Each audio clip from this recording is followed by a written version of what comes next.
السلام علیکم فرینڈز، میں ہوں سید خرم شہزاد اور آج آپ کے لیے ایک ایسی جڑی بوٹی لے کر آیا ہوں جس کے ذریعے سے سب سے پہلے تو آپ ڈائبٹیز یعنی شوگر کو کنٹرول کر سکیں گے۔ نمبر 2، آپ کے پیٹ جو ہے وہ کم ہوگا۔ نمبر 3، آپ کا اگر گلا خراب ہوتا ہے یعنی گلا خراب ہونے کی وجہ سے ٹانسز ہو جاتے ہیں گلے کے اندر، اور اس کے علاوہ کھانسی، پھر اس کے بعد بخار ہونا شروع ہو جاتا ہے، تو اس چیز کو کنٹرول کرنے کے لیے جو ہے آپ کی صحت کے لیے اس کے علاوہ بھی بہت بیسٹ ہے یہ جڑی بوٹی۔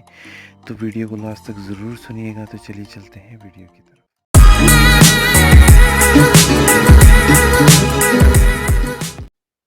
تو ویسے بھی اس کا ہر گھر میں اس بوٹی کا استعمال ہونا چاہیے۔ یہ اتنی مہنگی بھی نہیں ہے، سستی سی ہے، اور آپ کو پنسار کی شاپ سے ملے گی۔ پنسار جو ہوتے ہیں ان کی شاپ سے ملے گی۔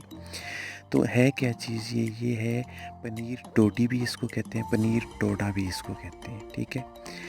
تو پنیر ڈوڈا جو ہے میں آپ کو بتاتا چلوں، یہ بہت ساری بیماریوں کے لیے بہت بیسٹ ہے۔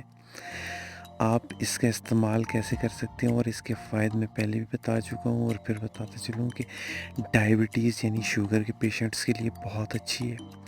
اس کے علاوہ آپ کا اگر گلا خراب ہوتا ہے، آپ کا گلے کے اندر ٹانسز ہو جاتے ہیں، اس کے علاوہ ٹانسز کے بعد جو ہے پھر فیور یعنی بخار ہونا شروع ہو جاتا ہے، تو اس چیز کو کنٹرول کرنے کے لیے اور اس کے علاوہ بھی آپ کی صحت کے لیے بہت بیسٹ ہے۔ تو اس کا استعمال آپ نے کیسے کرنا ہے؟ 2 طریقے ہیں اس کے استعمال کے۔ پہلا طریقہ یہ ہے کہ ڈیلی رات کو آپ ایک مٹی کا برتن لیں، جو وہ پانی پینے والا ہوتا ہے، مٹی کا برتن لیں، اس کے اندر 5 پنیر ڈوڈا جو ہیں، 5 اس کے وہ لینے ہیں، اور ان کو مٹی کے برتن کے اندر ڈال کے اس برتن کو فل کر دینے، ٹھیک ہے۔ یعنی کہ وہ مٹی کا جو پیالہ سا ہوتا ہے پانی پینے والا، اس کو فل کر کے رکھ دینے، ٹھیک ہے۔ فریج کے اندر رکھتے ہیں یا باہر ڈھانپ کے رکھتے ہیں، جیسے آپ کو مناسب لگے، اس کو رکھ دینے۔ اور صبح بغیر کچھ کھائے پیے آپ نے کم سے کم 3 سپ، ہر بندہ 3 سپ یعنی 3 گھونٹ جو ہے اس کے لازمی پیے۔ کڑوا ضرور ہوتا ہے لیکن اس کے فائدے بھی بہت سارے ہیں۔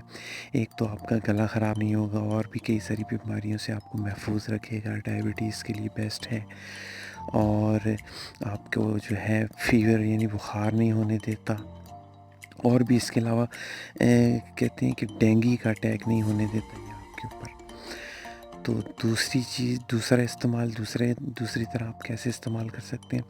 دوسرا طریقہ یہ ہوتا ہے، اس کو خشک کرنے کے بعد اس کا پاؤڈر بنا لیں، اور ڈیلی رات کو سونے سے پہلے تھوڑا سا پاؤڈر لے کے ہاتھ پہ اس کو منہ میں ڈالیں، اور ایک گھونٹ پانی لے کر اس کے ساتھ اس کو پی لیں، ٹھیک ہے۔ لیکن جو بیسٹ طریقہ ہے وہ اس کو جو بھگو کے رکھنا رات کو، اور صبح اٹھ کے اس کے 3 گھونٹ یعنی کہ پی لینا، اور انشاءاللہ آپ دیکھیں گے اس کے فائدے بھی ہوں گے، آپ کو اس کا رزلٹ بھی ملے گا، اور انشاءاللہ آپ مجھے دعاؤں میں یاد رکھیں گے۔ تو ویڈیو پسند آئی ہوئی اسے لائک، شیئر اور چینل کو سبسکرائب کرنا مت بھولیے گا، تاکہ آئندہ بھی آپ کے لیے اچھی ویڈیوز لاتے رہیں۔ اگلی ویڈیو تک کے لیے اجازت دیجیے، اللہ حافظ۔